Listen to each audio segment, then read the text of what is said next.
A year before The Godfather would revolutionize the crime genre, Robert De Niro replaced its star Al Pacino in the cast of a critically panned gangster comedy, The Gang That Couldn't Shoot Straight.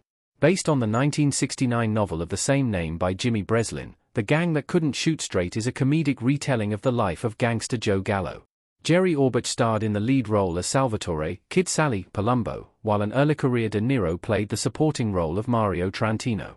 The Gang That Couldn't Shoot Straight was directed by James Goldstone, who had previously helmed a couple of Season 1 episodes of Star Trek, from a screenplay by Waldo Salt, who wrote the Oscar-winning scripts for Midnight Cowboy and Coming Home. It was released on December 22, 1971, just a few months before The Godfather would become a blockbuster box office hit.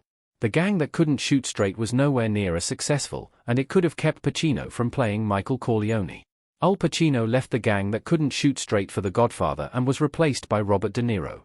Francis Ford Coppola wanted to direct The Gang That Couldn't Shoot Straight before The Godfather.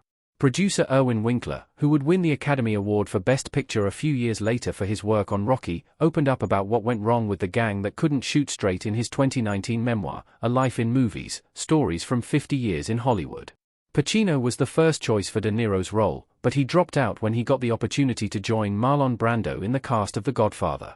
De Niro, who would later win an Oscar for his role in The Godfather Part 2, was brought in to replace him. Winkler's memoir also notes that Francis Ford Coppola originally asked if he could write and direct The Gang That Couldn't Shoot Straight. Winkler turned him down, because he didn't think Coppola had the chops to make a movie about the mafia.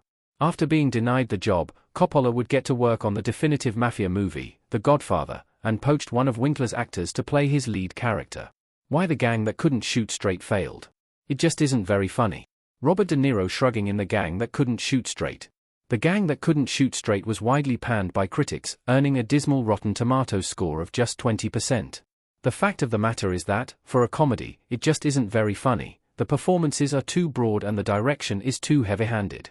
In his memoir, Winkler wrote that Goldstone was more concerned with keeping the schedule than working with the cast on their characters, so the final product didn't really work as a comedy, or even just as a story.